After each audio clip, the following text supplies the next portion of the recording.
Ce n'est pas notre guerre. Nous ne voulons pas être belligérants là-dessus. Il faut une ouverture concertée qui inclut et l'Iran et les États-Unis, et donc en fait une solution diplomatique. Ce n'est pas notre guerre, ce sont les mots de Pascal Confavreux, le porte-parole du ministère des Affaires étrangères. Il rappelle sur France Info la position de la France dans la guerre déclenchée par les États-Unis et Israël contre l'Iran le 28 février. Nous faisons tout pour appeler à la désescalade.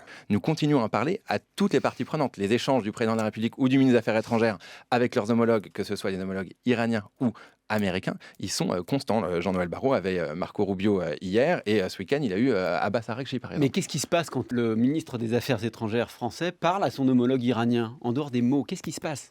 Justement, ça nous permet de pouvoir faire pression sur eux. La solution ne pourra avoir sur l'Iran qu'un changement de posture radical, à la fois vis-à-vis de sa population, mais aussi dans ses négociations. Ce qu'a dit le président hier, c'était que les frappes contre les Émirats arabes unis étaient à la fois injustifiées et inacceptables. Et depuis le début, nous sommes auprès de nos alliés dans la région. Nous avons un accord notamment de défense avec les Émirats et que nous avons honoré et que nous continuerons évidemment à faire. Et je crois que notamment les partenaires dans la région le voient. Mais la France pèse-t-elle ici dans la diplomatie mondiale? Depuis le début, nous avons dit que nous avions besoin d'une mission multi-États pour venir assurer cette liberté de navigation de manière strictement défensive, et une fois que les conditions le permettront. On voit qu'il y a 50 pays qui nous ont rejoints.